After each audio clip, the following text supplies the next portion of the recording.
Stands on it. Way to go, Hagan. Just to start off, very excited to get the off-season started last week here at the TCO Performance Center. You guys had an opportunity to see our players work out today, an opportunity to talk to some of the players as well. And the energy, the sense of urgency that you feel in this building is pretty special. I know from the player's standpoint and the coach's standpoint as well. I'd like to thank Jamal Stevenson and his leadership through this whole process as we get prepared for this weekend. The coaches, the entire football operations from our scouts, Eric Sugarman in the medical, our psychologists, our intelligence doctors, A to Z.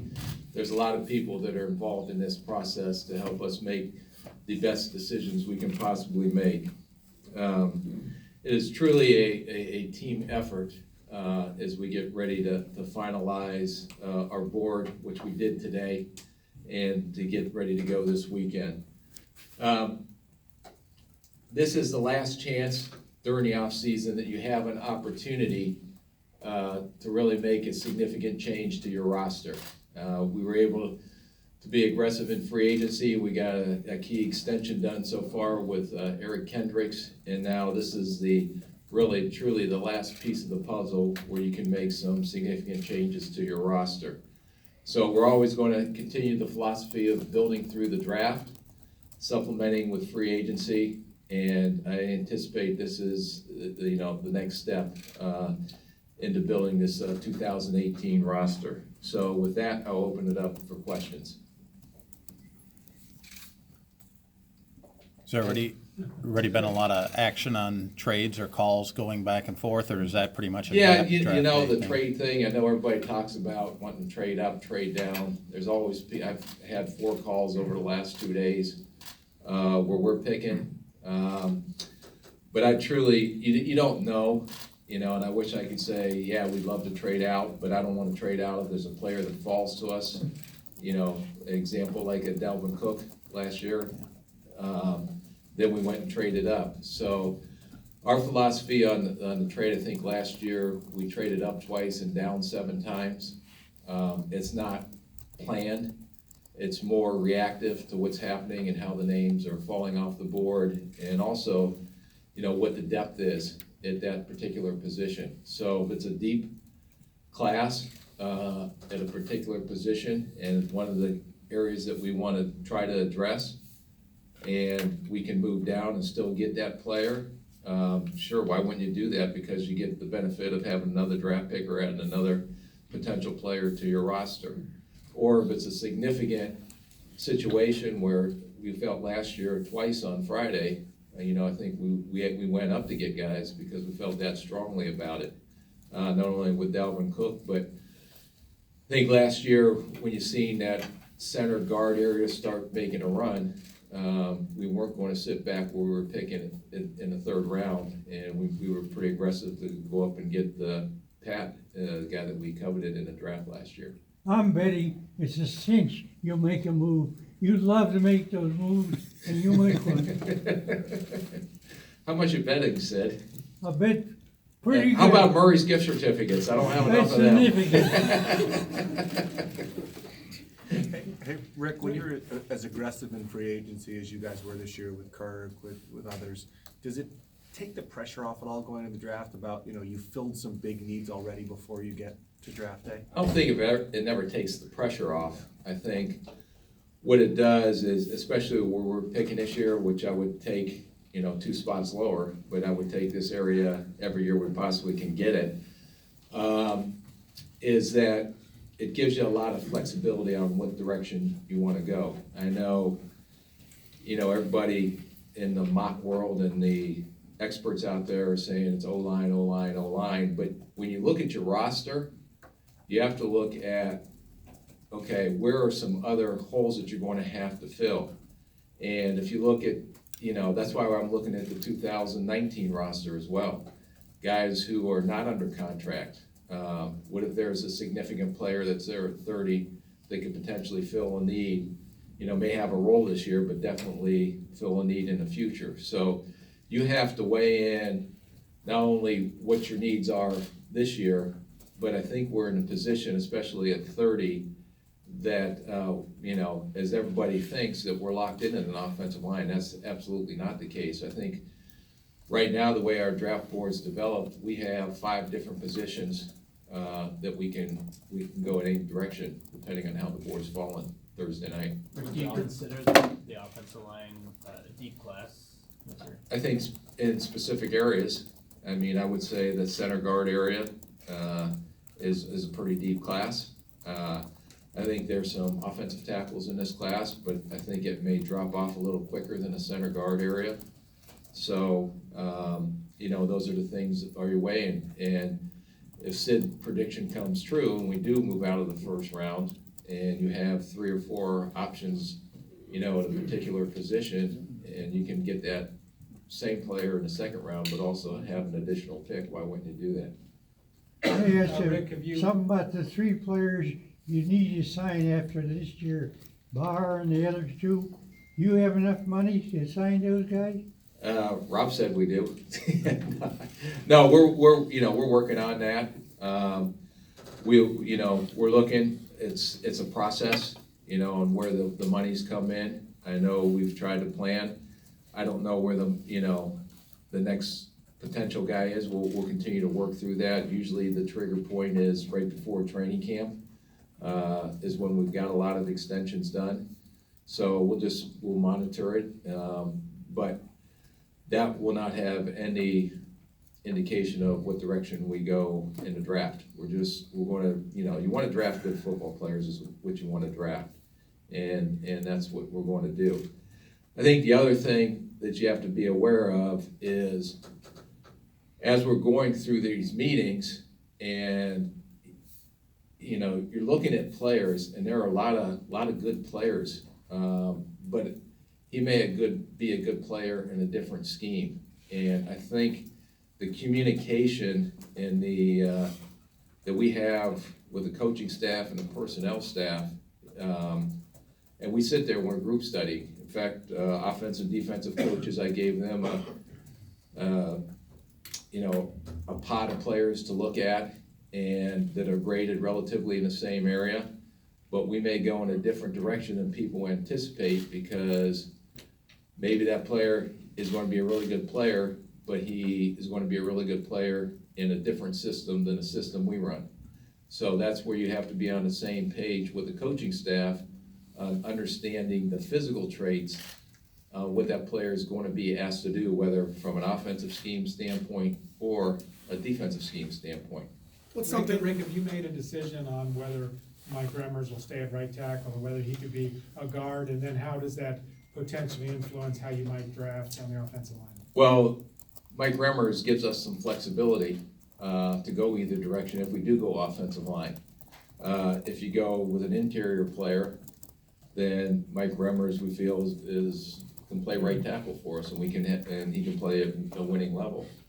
If we go tackle, Mike Remmers can slide inside a guard like he had to during the playoffs, and he played winning football at guard. So when you have guys on your roster, they can play multi-positions like that. That's what gives you the flexibility to go with best player. And that's what we look for a lot in the draft too, is guys that can play. Pat Elflein, for example, played guard, and then he was a center. So a lot of these guys were looked at. Can these tackles play guards? Can these guards play center? Can these centers play guards? Even on the defensive side of the ball, we do the same thing. So, but when you have players like that, it gives you the flexibility to go with best player available on your board.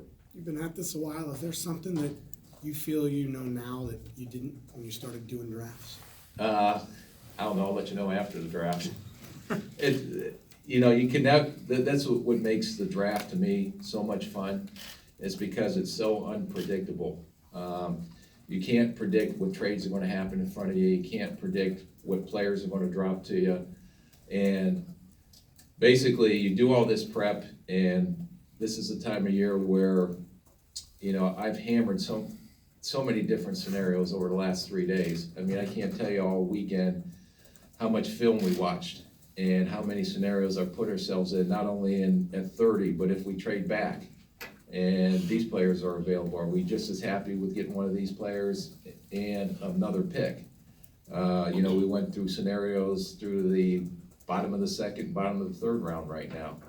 So, but that's the exciting part, because you don't know what you're going to experience, because it seems like you experience something new every year, what potentially happens. Rick, you've talked a lot about wanting 10 picks over the years.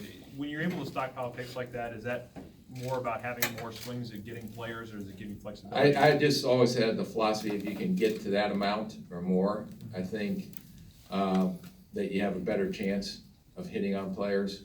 So sure, you're gonna have your misses, but I mean, the more swings you get at the plate, better odds you have of hitting the ball. If you only get to bat twice, I mean, you got maybe 50-50 chance. If you get to bat 10 times, hopefully, if you're 50-50 chance, your odds have increased pretty good. So I've always had the philosophy of getting as many of those picks, but also not passing up on good football players just to get the picks. There has to be a reason why, and there's a lot of thought that goes into it. You just don't do it to do it. Last year, for example, when we moved up twice on Friday, I was like, I think we only have 2 picks left for the rest of the draft. And then we ended up with whatever more we did on Thursday or on Saturday. So I just, if a good player's there, you just take him. Or if a good player's falling, you go get him. Or if you have options to still get a good player and can get additional picks, then you do that. So it's not one set philosophy, and that's like I said, that's why you can't predict what's going to happen on draft day. And if we ended up with 4 players this year, but 4 significant players, I'd be just as happy with that.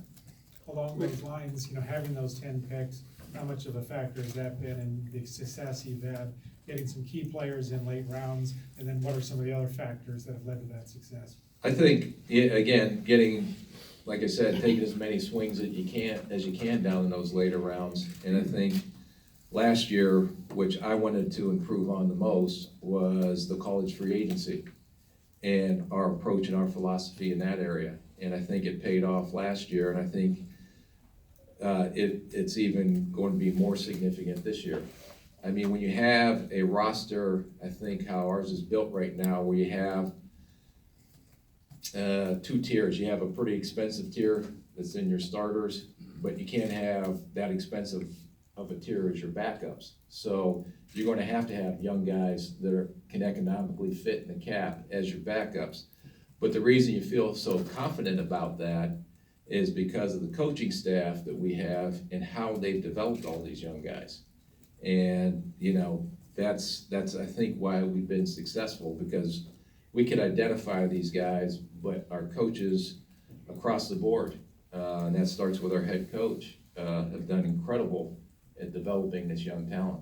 Can you expand on that? Because with the roster you have with some big money contracts, is that just that importance to supplement your roster with first contract guys and not have to go out and get maybe that veteran that's a backup that's going to cost you more? Yeah, no, it's exactly what the thinking is right now. So,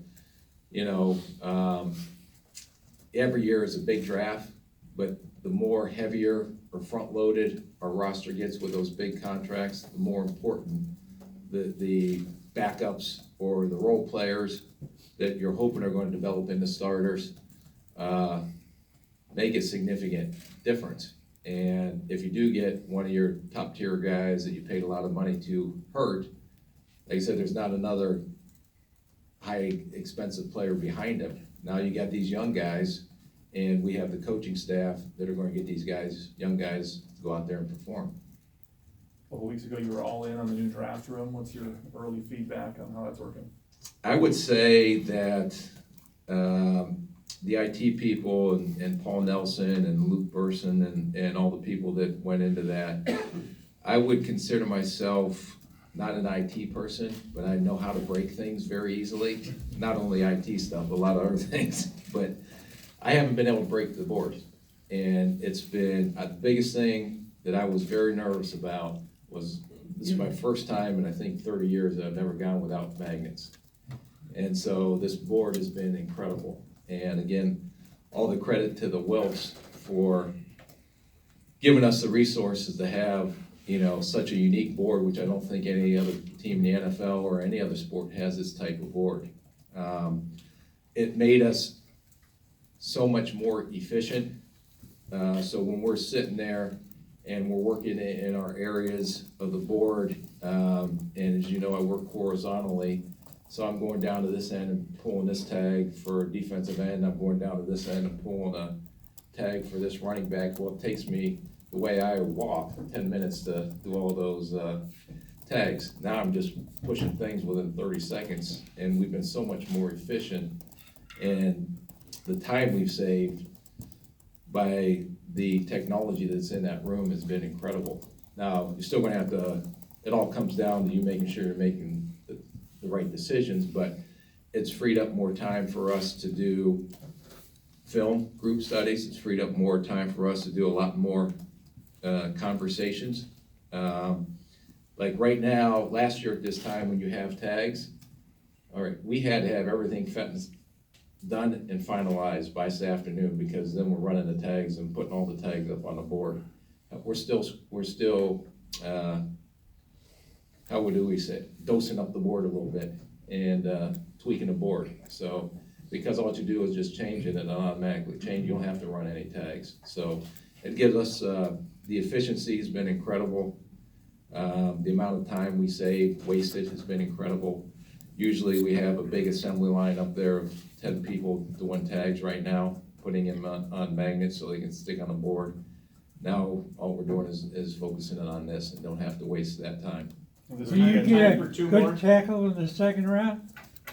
Sorry, Sid? Can you get a good offense tackle in the second round? If one falls there. So if one falls there, maybe. Hey Rick, could you, those last 6 quarters, the way the season ended last year, did that affect how you evaluated what you have, what you don't have heading into the draft? I mean, it's such a small window, you know, compared to the 16 and a half games, how you guys played and then how things ended. I don't think you measure anything in that short a window. I think you have to measure the whole season. I think you measure, you know, from first day of your training camp all the way through. I know we didn't play our best football, you know, that last 6 quarters probably. I know the coaches have went back and hashed through that 100 times on why and what we can do to get better. But I don't think you just put a point of emphasis on that last 6 quarters. Rick, where are you getting all the money to sign all these guys? Brzezinski must be just be a whiz. Not, well, I would tell you this. Most of the people that work in the football side, from our training staff to the cap people to the analytics people, the one thing I learned is hire people that are a lot smarter than you, that are experts in those areas, and then you can orchestrate everything and orchestrate your beliefs and make the final decisions. But when you have experts in those areas that I think are the best in the business, I think it gives you the best opportunity to have success. Can I ask one bonus? Yeah.